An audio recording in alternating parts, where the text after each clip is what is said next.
તો પ્રથમ નમો સદગુરુદેવને જેને આપ્યું નિજ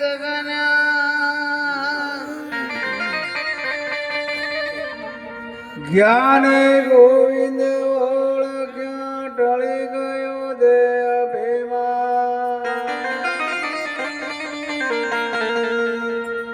તો તત્વસાર ત્રિલોકમાં ગુરુ ગોવિંદે કરો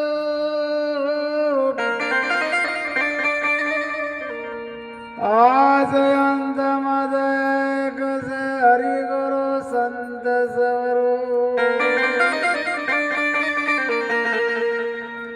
તો હરિ ગુરુ સંત કૃપા કરે હરે સકળ સંદેશ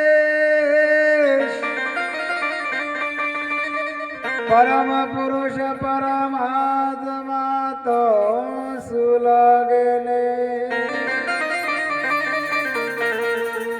તો નેહ વિના હરિ ન મળે તમે કરો કોટી ઉપાય સાધન વિદા આદર એક હૃદય શુદ્ધ ન થાય તો જેમ જેમ જીવ છૂટવાનો ઉધમ કરે તેમ તેમ બંધાય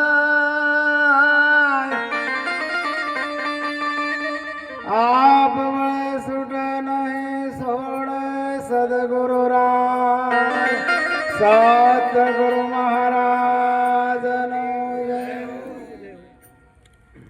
આજે આખોલ મુકામે કડવા મહારાજના ફોર્મ ઉપર ત્રીજી નિર્વાણ તિથિએ ભેગદારી ભગવાનને બોલાવી સંતો દૂર દૂરથી બોલાવી અરસ પરસ દર્શન આપી અપાઈએ બધા આ પરિવારને ખોપરી કોટી વંદન મહાપુરુષે ખૂબ આપણને ગદમો પદમો વાણીમાં વર્તમાનમાં ખૂબ વાત કરી શંકર મહારાજ પણ ખૂબ સરસ વાત કરી કે રામનું નામ જો નીલો ને તો આવું આ ગંગાજીથી પાછા આપવાનું થશે પણ કહેવાનો ભાવાર્થ કે આ જીવને તમે નીલો તો ચિયા જીવને લેશો ચિયા અવતારે લેશો પશુ કોઈ ભક્તિ નહીં કરી કોઈ એટલા માટે તમને એક મનુષ્ય અવતાર દેવોથી દુર્લભ પણ મનુષ્ય અવતાર મળ્યો છે અને એમાં તમે પરમાત્માનું ભજન નહીં કરો તો આખરે 84 ફેરા સંસી નથી મહાપુરુષે સંતો પોકાર પાડશે કે તમે માનવ બનો માનવ બનીને એક લાવો લઈ લો પરમાત્માના ભજનનો પરમાત્માના ભજનમાં આપણે કોલ કરીને આવ્યા છે ગર્ભવાસમાં ભક્તિ કબૂલી છે અને તમે ઓય આવીને ભૂલી જાશો તમે આખરે શું કરશો અને શું જવાબ તમે આપશો આવો આપણે એક મનુષ્ય અવતારની વાત મહાપુરુષે કરી છે ઓધારજી મહારાજ ગાયોની વાતો કરી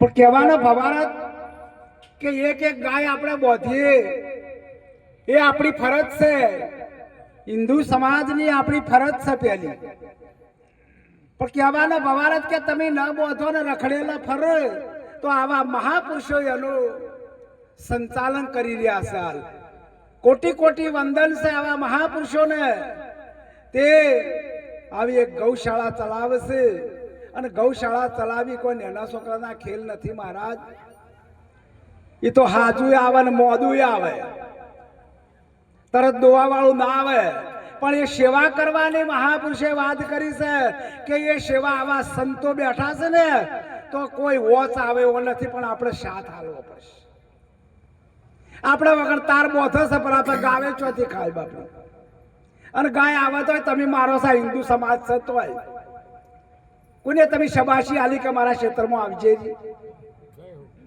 નહીં મેળ પડે એવો તમે કો ખરા પણ વર્તમાનમાં નથી જો વર્તમાન હોય ને તો આ 500 ગાયો ડીસામાં ફરતી છે એ ફરવી ન જોવું. આપણે તો હાલી છૂટા એક ખટારો કદાચ ગાડી હાલી છૂટા કે આ ઘાસ ગાયોને ખવડાવજો, પણ બીજા દાડે ઓનું પૂરું કરવા માટે તો કોઈ આવા મહાપુરુષો પ્રગટ થયા છે અને એ મહાપુરુષો પોકાર પાડી પાડીને કહે છે કે ગાય બચાવો, ગાય બચાવો. આપણી કર્તવ્ય શું છે? આપણું કર્તવ્ય ભૂલી ગયા છે. એટલા માટે એક આપણને મનુષ્ય અવતાર મળ્યો છે, એમાં તમે કોઈ નહીં કરો તો આખરે 84 ના ફેરા સિદ્ધ. આવી મહાપુરુષોની વાતો છે ને એના ઉપર ઠોર માર્યો છે કે તમે વચન આલીને આજ્યા છો. મારી મયપણાની દાળ મહાવિકરાળ ગુરુજીએ કાતર કરી કાપી એવો અખે અદબદ પદ મોય આજ ગુરુજી મને થાપ્યો છે, પણ કેમ ભૂલી ગયા? ભૂલી ગયા. સમજેલા પુરુષોની વાત કરું છું એ પણ ભૂલી જાય છે. તમારી ફરજ શું છે? એક રક્ષણ કરવાની તમારી ફરજ. જેમ કે તમે ક્ષત્રિય છો અને એ આપણે અત્યારે નહીં કરો તો પછી ક્યારે કરશું? કોઈ બીજા આઈને થોડા કરવાના છે. કાણોદરમાં મારે 15,000 ની વસ્તી મોમેડનની છે, એમાં પણ 500 ગાયો ફરે છે, પણ બધી ધડિયા આપી હોવાથી આઈને લઈ જ હોય. શું કરો તમે? આખો દાડી ગોમમાં ફરે હોજે આવીને બાઇક લઈ અને વાસણા બાર ટુકડું છે. આ જો જગોણા બાપુ ટુકડા છે પડી કરે ગાય ની રખડતી. કહેવાનો ભવારત કે તમે ઢીલા પડો છો કે ભાઈ ધણી તમારા ધણી બોધો હોજે. હાલ મહારાજ બોલ્યા કે આ ગાયનું કોઈ દૂધ ખાતું નથી. કોણ ખાય? તાટેમાં પણ મુઠે નાખ્યું છે. તમે શું ખો? આવી જેની વાત આપણે પ્રત્યક્ષ જોઈ રહ્યા છે, પ્રત્યક્ષ જોઈ રહ્યા, કળયુગના હેઠળમાં જોઈ રહ્યા છે અને પછી અત્યારે નહીં કરો તો પછી ચયા ભાવમાં કરવાના છો. એટલા માટે આપણી જે ફરજ છે ફરજ બજાવવાની આપણે સમય આવી જશે અને આ સમયે તમે નહીં કરો ને તો આખરે તમારું કોઈ ગણવા વાળું નથી. આવા સંતો ધરતી પર પ્રગટ થયા છે ને તારે આજ આ સંચાલન હેડે મહારાજ. એમને નથી હેડતું મહારાજ. એ તો જે ચલાવે એને ખબર પડે કે જેવું હેડે છે. એક વખત કોઈ ના લે તો એને પૂરું કરવું પડે. ગુરુ મહારાજની વાત આપણે મહાપુરુષે કરી છે કે તમે થોડું કરો પણ સાચું કરો. એમ તમારે કોઈ વર્ષી પડવાની વાત નહીં, તમે થોડું કરો. અરે તમે એક ટુકડો હાલશો ને તોય તમારો ભરપૂર ટુકડો સહી કરો, પણ કરવું પડશે. જો કોઈ કરતું હોય પાછી પોની કરાવો એ પણ મેળ નહીં પડે. તારા હાલ કીધું જિંદગીમાં કેટલું કમાણા એનો તમે સરવાળો મોડજો. શું કરવા આવ્યા છો? સરવાળો મોડી કે હું પરમાત્માનું ભજનમાં હાલ બાપુ બોલ્યા કે ધંધો કરતા આપણે તમારું સદગુરુ મહારાજનું જ્ઞાન છે ને ધ્યાન છે ને એ ભૂલાય ના. મહાપુરુષોની વાતો છે. જીભ ઉપર આવે નહીં, શ્વાસા નહીં શરીર. એમ કબીર સાહેબ બોલ્યા છે કે આ જીભ કે હોઠ કે કંઠ હાલે નહીં, સાસા નહીં શરીર, જીભ્યા ઉપર આવે નહીં તાકા નામ કબીર. એટલે મહાપુરુષે જે વાત કરી છે ને એના ઉપર આપણે ખૂબ અમલ કરવાનો છે. અને અમલ કરીને અમારે તો વધારામ મહારાજ આવા મહાપુરુષો ગોમડે ફરી, અમારા પ્રબતરામ મહારાજ બધા ગોમડે ફરી અને એનું સંચાલન અત્યારે બંધારણ પણ કરી રહ્યા છે. પણ એ અમે બંધારણમાં જુઓ તમે એ તો કરો, અમે ચો હતા મેળ નહીં પડે. તમે કરો તો હાથું કરો અને એનું મક્કમતા લાવો, એનું રિઝલ્ટ લાવો. આવી જેની વાત એક એક શબ્દ ઉપર આવા સંતોના દર્શનથી આપણું દાલદર સુધરી જાય. પણ તમે અપનાવો ત્યારે આ બાપાનું નામ ના લીધું તો આખરે એક ગટરમાં ઈઓને અસ્થિ પડ્યા કે ના પડ્યા? જેમ કે આખી જિંદગી લીધું જ નથી. એ કરવા માટે તમે આયા છો. ફેરા 84 નો ફરતો તું આયો, ગુરુ વિના તને કોણ સોડાવે. કાશી જાવો મથુરામાં જાવો તો એ હરી તારો હાથ ના આવે. આવી જને મહાપુરુષે આપણને સમજાય સવાલ. એક એક શબ્દ ઉપર સદગુરુ મહારાજે તન મન ધન ચોથું આલ્યું શીશ.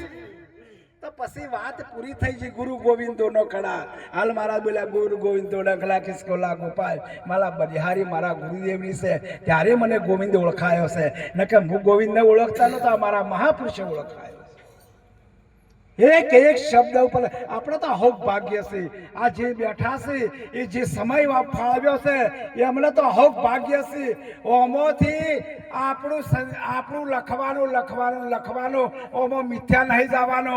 આ એક શબ્દ ગુરુ મહારાજનો તમારા જીવનમાં ઉતારશો તો તમારું જીવન ધન્ય બની જશે. આ બેઠા છો એ જ આપણે મહાન છે. એમાંથી પરમાત્માનું ભજન કોઈ નામ આપણા જીવનમાં ઉતરી ગયું તો આપણું જીવન થઈ જાય. દર્શનથી દુઃખ જતું રહે, સંતોના દર્શનથી દુઃખ જતું રહે. જો તમારી દ્રષ્ટિ સાચી હોય તો આ વાત મેળ પડે. ના મેળ પડે એવો નથી. બાપુના વફળવાના છે ખૂબ આપણે, એટલે ખૂબ સમય લેતો નથી. આટલું કહી મારી વાણીને વિરામ આપો. સદગુરુ મહારાજની જય હો, જય હો.